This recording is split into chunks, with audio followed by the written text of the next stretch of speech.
How did you learn to sew or stitch or quilt? And why did you want to?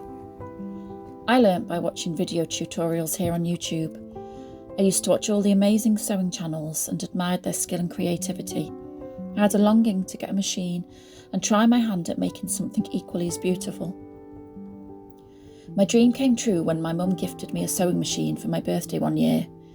It sat on the table for a time while I plucked up the courage to start using it. Then one day, shortly before Christmas, I decided to bite the bullet. I got the machine set up and had a rummage around the house for any fabric remnants to use. I made a small box of simple items, all of which I wrapped up as a surprise Christmas gift for my mum. I was so happy that she loved her gifts, and also that her gift to me was now being used.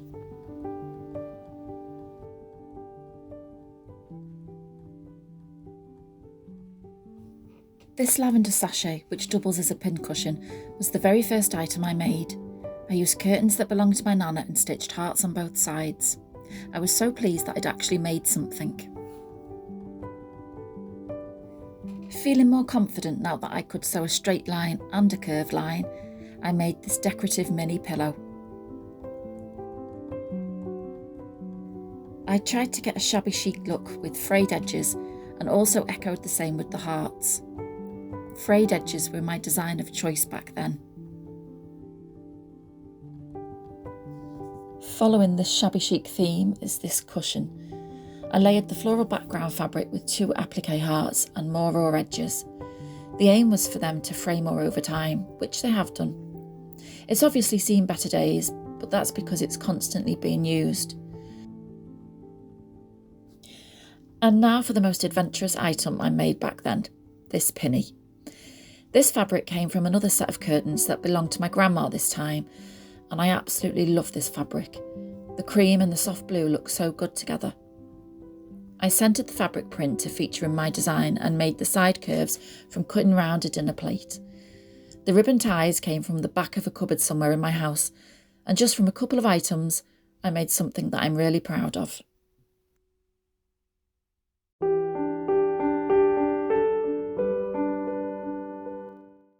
Perhaps this desire to sew comes from somewhere deeper. My maternal grandmother came from a line of seamstresses, and she used to make clothes for herself and family. She also knitted, crocheted and embroidered. My paternal grandmother worked as a seamstress and a tailor's as a young woman. And my mum is a very talented stitcher in all types of needlework and makes so many beautiful things. I think this is what really inspires me.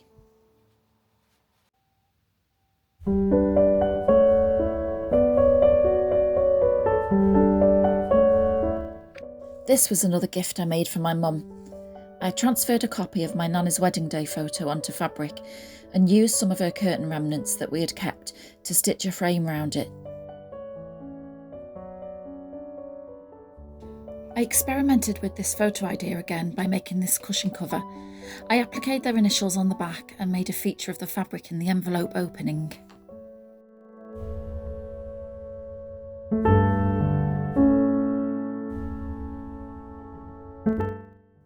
These are the only sewing and fabric related items that I've got left of my grandma's, so they're really special.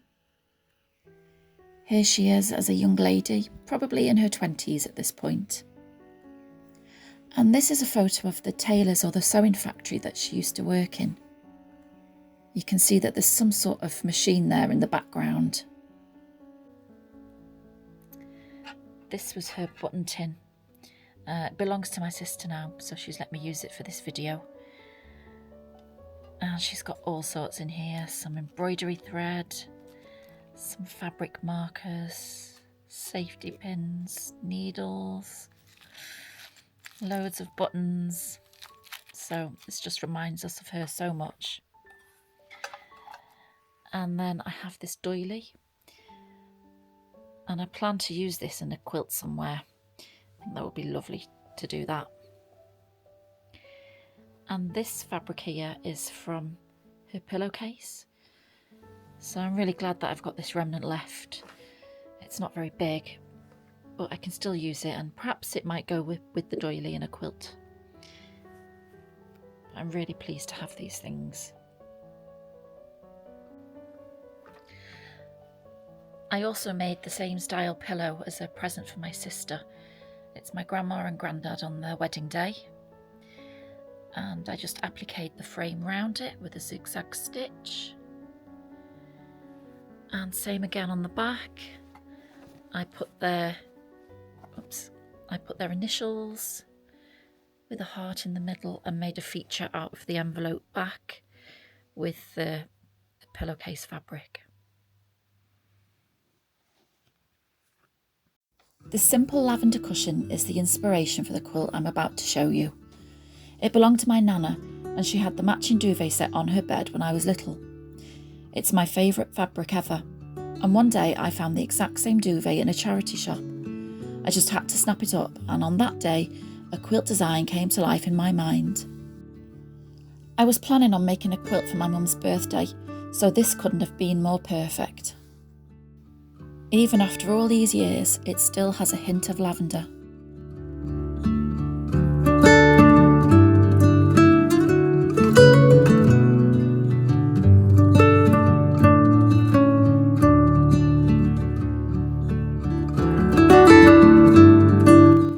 So this is my mum's birthday quilt inspired by that small lavender pillow of my nana's.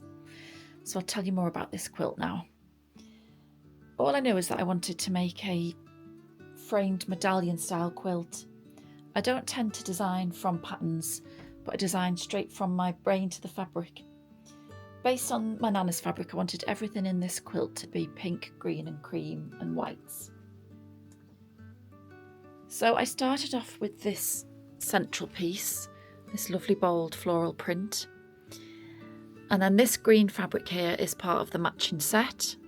I think I bought this from Hobbycraft. It's a popular craft shop here in the UK. And then this fabric here came from a duvet cover from a charity shop. Then I've got my nan's famous fabric, and I think this came from a dormer duvet set, and it was quite popular back in the day. It was called a Country Diary, and this one is called Honeysuckle. Then this section here, I bought these 2-inch squares from eBay. They're a lovely floral print. And I didn't want to lose any of the fabric in the seam allowance, so I just appliqued these on with a simple zigzag stitch. Then this fabric here came from a Tilda range, I think. It's a really pretty pink colour, and I think it really sets this quilt off actually. This fabric here just came from the back of a duvet cover. And then I wanted to echo this border here in the outside frame. So this time I just set these squares on point. And I've got the Tilda fabric again. Then with my nan's fabric. And then the binding on this quilt, I didn't manage to hand stitch this because I had 2 toddlers at the time. So I just about managed to machine stitch this on. And it has held up quite well actually, because it's over 10 years old now. So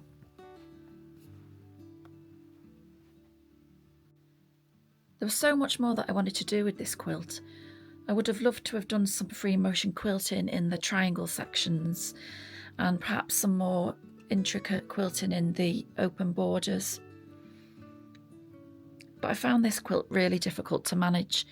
It was a struggle to get it through the machine, and I just ran out of time and steam in the end. So I'd love to create this pattern one day with some new fabrics and try and improve my quilting.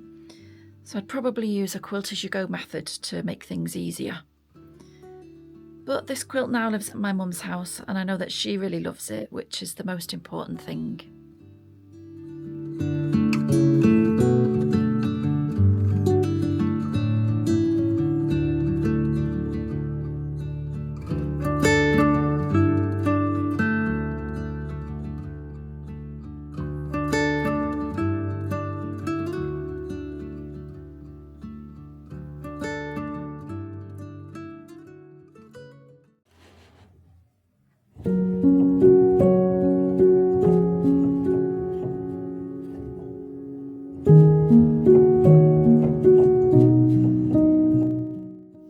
My mum learnt to sew when she was a young girl, and it's a skill that she's carried on with her through her life. Dressmaking is where it all started for her, and she's just rediscovered her love for it with these two beautiful dresses.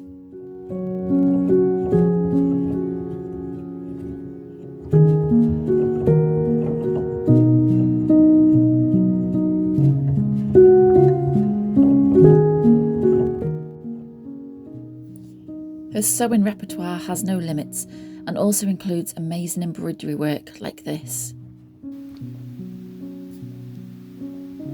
So this one's hand stitched, isn't it? It was the first embroidery I ever did. Oh, and how long did this one take you? Oh, not long.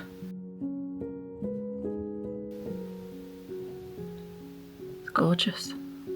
It was unpicked several times before I got it right. Her knitting bag is always full with a project on the go, a skill that her mum taught her. She taught herself to crochet, and these are just some of her gorgeous makes.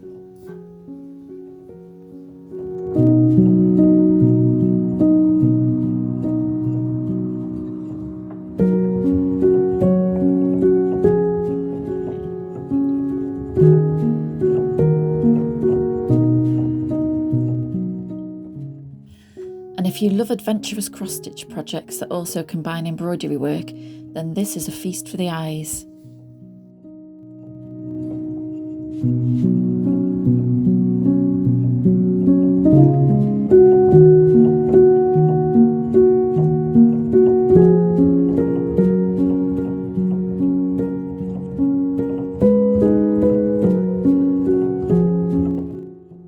I can't even begin to imagine how many stitches need to be made to complete this cross-stitch. I've tried several projects in the past and never managed to finish a single one. Every time I make a mistake and I just give up, as I feel it's ruined the whole project. But this is a craft that my mum really loves, as she really enjoys the slow stitching process.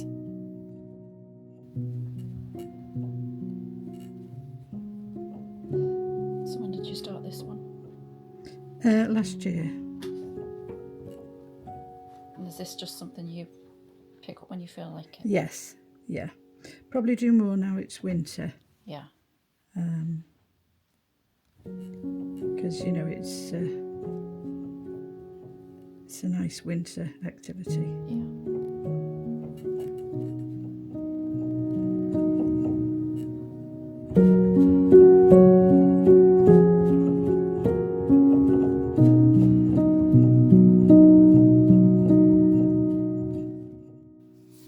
Wow, this is her first ever quilt. Isn't it stunning? She just chose some fabric that she loved and a pattern that I think is actually really hard for beginners. It's turned out beautifully and looks really cosy in its place on the chair. And now she's combining her love of embroidery in her new quilt project.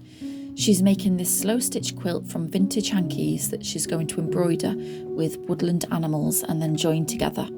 I can't wait to see how this progresses.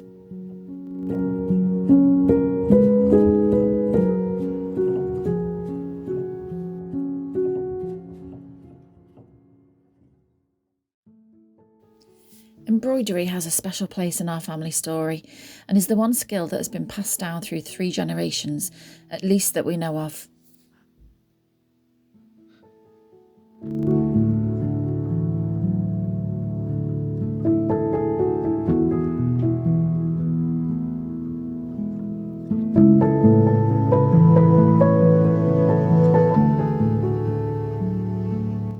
So how long did this one take you to make? Well, I was working when I first started it, so it was I only had a few hours every week to do it, so it's taken a few years. Yeah. Once I retired, I finished it.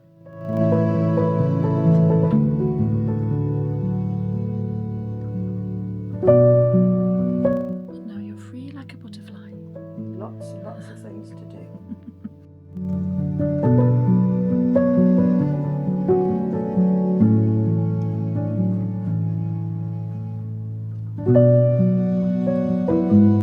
Do you know how old this is, Mum?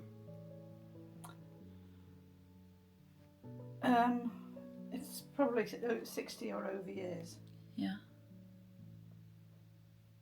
Do you remember Nana making this? No, I would have been little. I remember it being used, but So if you think I'm 70 now, that's why it's over 60 years. Wow.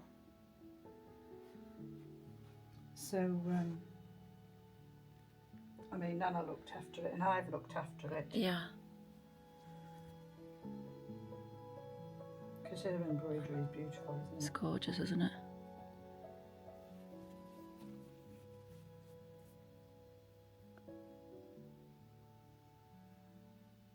She's got the shades in that purple, hasn't she? Yeah.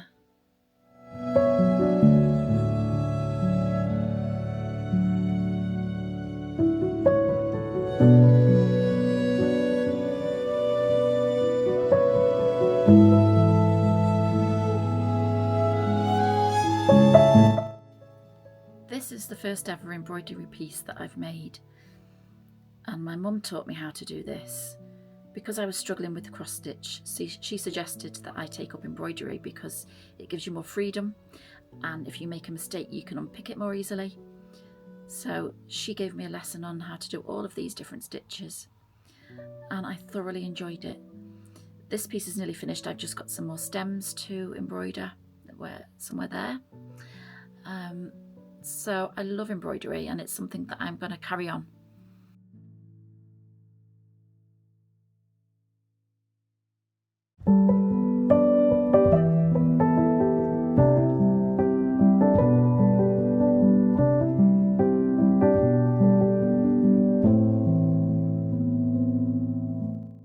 So this is a quilt that my daughter made a few years ago. She wanted to learn how to make a patchwork quilt, so she chose all of the fabric herself, and I gave her a lesson on how to piece the fabrics together, and she did such a good job. You can see that she mastered the points, and we had so much fun together while she made this. So she got to the stage where she's made the quilt sandwich and she's already done some quilting in it. But it has been a while since she picked this up, and that is perfectly fine. This might be something she comes back to in the future, but if she doesn't, then at least she has this, and it's a reminder of a lovely time that we spent together. So I will always remember doing this with her. It was a lot of fun.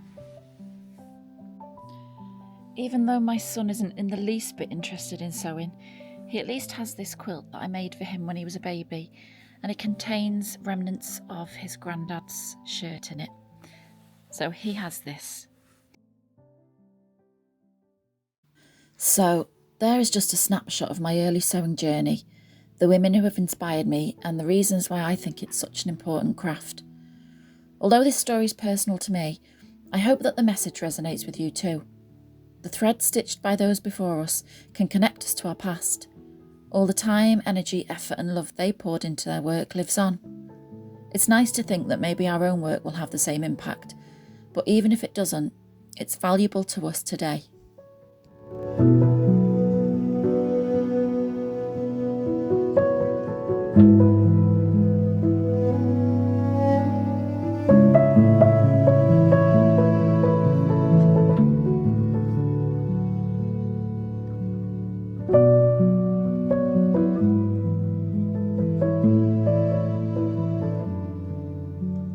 Thank you for taking the time to watch. I hope you've enjoyed this video, and hopefully I shall see you in the next one. Bye.